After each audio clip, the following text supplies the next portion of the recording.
Welcome to WAP Institution, an international brand of software engineering education.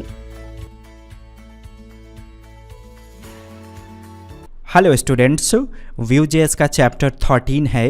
Chapter 11 और 12 को ज़रूर पढ़िए क्योंकि 11 और 12 में आपको प्रोजेक्ट को डेवलप करना सिखाया गया था Vue.js के अंदर। Vue.js की सारी वीडियो आपको प्लेलिस्ट में जाने के बाद Vue.js ट्यूटोरियल इन हिंदी प्लेलिस्ट में मिल जाएगा। चैनल अब तक आपने सब्सक्राइब नहीं किया तो सब्सक्राइब करके बेल आइकन को हिट कर दीजिए। इस वीडियो में हमें Vue.js के माध्यम से इमेज व्यूअर को बनाना है। देखिए ज़रा, इमेज पे कर्सर ओवर करते ही इमेज ऊपर में चेंज हुआ। तो इस फंक्शनैलिटी को Vue.js में बनाना बड़ा ही सिंपल है। आप इसे ज़रूर देखो ताकि आपका Vue.js पे कॉन्सेप्ट क्लियर हो सके। प्रीवियस वीडियो में जो भी कोड आपने किया था उसी में एडिटिंग कर लीजिए और कोडिंग करना शुरू कीजिए। देखिए ज़रा गौर से, सेंटर टैग के अंदर अगर हम img को शुरू करके बंद करें तो बाय डिफ़ॉल्ट जो img होगा वो सेंटर में जाएगा। मैंने इसका विड्थ डिफाइन कर दिया 720। हाइट नहीं देंगे तो ऑटोमेटिक अरेंज हो जाएगा। बस इतना ही अगर हम करेंगे तो क्या होगा, कुछ भी नहीं दिखेगा क्योंकि img के src में मैंने कोई फ़ोटो का नाम नहीं दिया। यहाँ पे Vue.js के माध्यम से फ़ोटो आएगा। तो देखिए ज़रा, पहले इस पूरे कोडिंग को एक div एलिमेंट से ऐसे बंद कर लेंगे और इस div एलिमेंट में कोई भी id का वैल्यू सेट कर देंगे। जैसे मैंने id का वैल्यू डिफाइन कर दिया वेब पेज। अब नीचे आइए और स्क्रिप्ट टैग को शुरू करके ऐसे बंद कीजिए। Vue.js में कोडिंग की शुरुआत करने के लिए व्यू के अंदर से हम क्रिएट ऐप इंस्टेंस को ऐसे कॉल करते हैं और फिर इसके अंदर से माउंट फंक्शन को ऐसे कॉल करते हैं। सबसे पहले माउंट फंक्शन के अंदर बताएंगे कि Vue.js में जो भी कोड करेंगे उसका इफेक्ट कहाँ देखने को मिलेगा। हमें इस वेब पेज के अंदर Vue.js का कंटेंट इस्तेमाल करना है, इसीलिए आप इस वेब पेज को यहाँ पे ऐसे इस्तेमाल कर लो। ओके, तो अब यहाँ जो भी कोड करेंगे उसका उपयोग हम इसी div एलिमेंट के अंदर कर पाएंगे। अब क्रिएट ऐप के अंदर कर्ली ब्रैकेट को शुरू करके बंद करेंगे और इसी के अंदर कोडिंग करना शुरू करेंगे। Vue.js 3 में अगर आपको प्रॉपर्टी बनाना है तो डेटा मेथड को कॉल करेंगे और जो भी प्रॉपर्टी आप बनाओगे उसे रिटर्न कीवर्ड के माध्यम से रिटर्न कर दोगे। तो इसके अंदर प्रॉपर्टी का नाम देंगे, इसको हम रिटर्न करेंगे तो ही प्रॉपर्टी का इस्तेमाल यहाँ पे कर पाएंगे। इसीलिए मैंने यहाँ पे रिटर्न कीवर्ड का इस्तेमाल किया। यहाँ प्रॉपर्टी डिफाइन कर दीजिए पाथ के नाम से और यहाँ पे मैं डिफाइन कर देता हूँ a.jpg। तो जहाँ ये फाइल है वहीं पे a.jpg भी डिफाइंड है। तो अब जरा आप बताओ, अगर ये पाथ वाला प्रॉपर्टी मैं यहाँ src में सेट कर दूँ तो बाय डिफ़ॉल्ट src में क्या जाएगा, a.jpg। ओके, कैसे सेट होगा? नॉर्मली अगर आप पाथ राइट कर दोगे तो स्ट्रिंग की तरह ट्रीट होगा।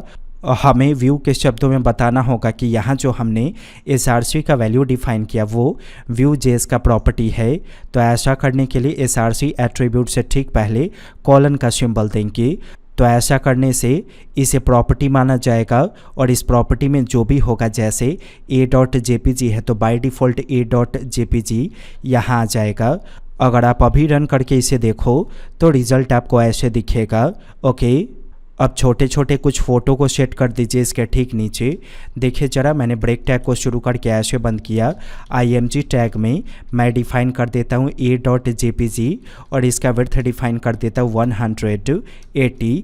तो ये फाइल जहाँ भी आपका सेव होकर जाए वहीं पे कुछ फ़ोटो को रख दीजिए और सभी फ़ोटो का नाम यहाँ पे इस्तेमाल कर लीजिए। तो देखिए, मैंने ABCD का इस्तेमाल कर लिया। रन करेंगे तो कुछ ऐसा दिखा।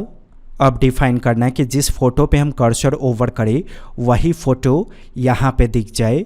ये चीज़ सीखेंगे, लेकिन एटलीस्ट हमारे वेबसाइट पे विज़िट कीजिए wapinstitute.com और सॉफ्टवेयर इंजीनियरिंग पे क्लिक कीजिए।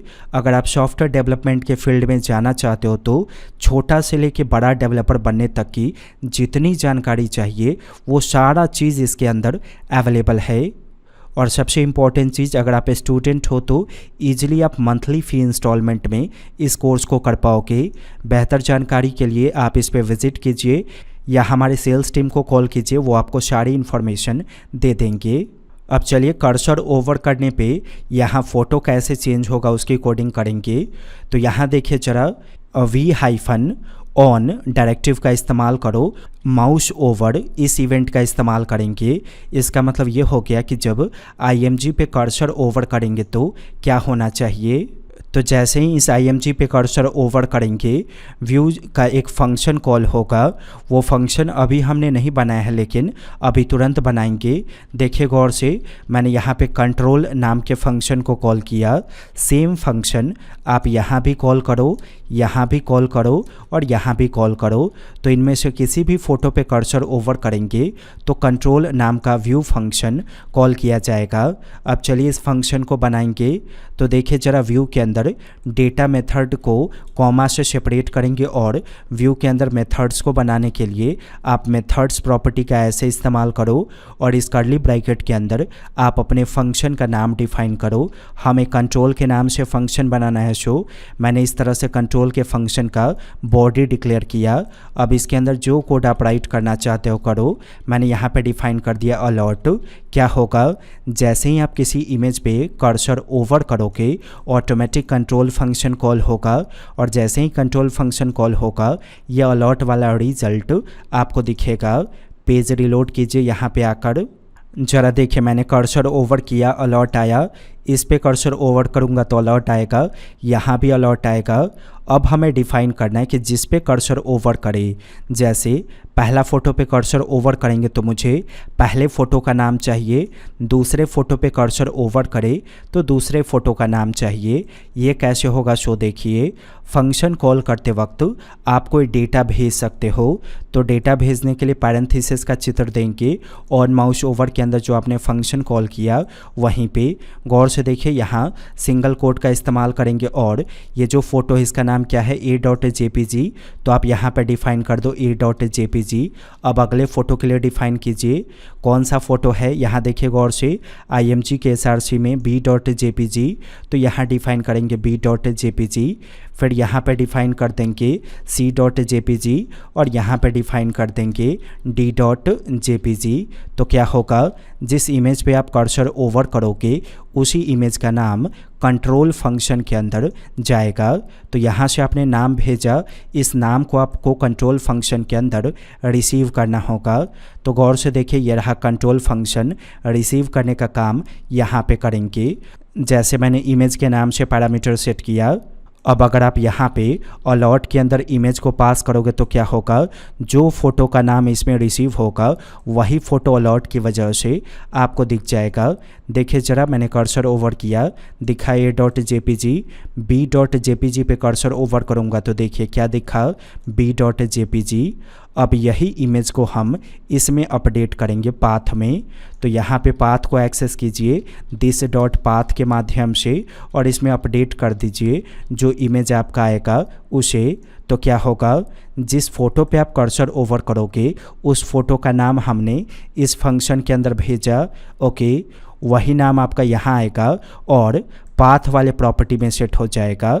पाथ वाले प्रॉपर्टी में जो रहेगा वही इमेज तो आपके बड़े वाले इमेज में दिखेगा, क्योंकि बड़े वाले इमेज के SRC में आपने क्या सेट किया, पाथ प्रॉपर्टी को। बस सिंपल सा लॉजिक था। ज़रा टेस्टिंग कीजिए, मैंने पेज रिलोड किया, गौर से देखिए ज़रा, फ़ोटो चेंज हुआ तो माउस ओवर करने पे फ़ोटो चेंज हुआ, क्लिक करने पे फ़ोटो चेंज करना है तो यहाँ पे इवेंट को चेंज कर दीजिए, यहाँ डिफ़ाइन कर दीजिए क्लिक इवेंट को, यहाँ पे डिफ़ाइन कर दीजिए ऐसे क्लिक इवेंट को, यहाँ भी क्लिक इवेंट को डिफ़ाइन कीजिए और यहाँ भी क्लिक इवेंट को डिफ़ाइन कीजिए। अब देखिए जब हम क्लिक करेंगे तो ही फ़ोटो चेंज होगा, ओके। समझ में आया वीडियो तो लाइक कीजिए, चैनल सब्सक्राइब अब तक आपने नहीं किया तो सब्सक्राइब करके बेल आइकन को हिट कीजिए। हर वीडियो में प्रोजेक्ट करना चाहते हैं तो ऑनलाइन सॉफ्टवेयर इंजीनियरिंग क्लासेस के बारे में सारी जानकारी को ज़रूर प्राप्त करें। वेब इंस्टीट्यूट के वीडियो को देखने के लिए आपका बहुत बहुत धन्यवाद।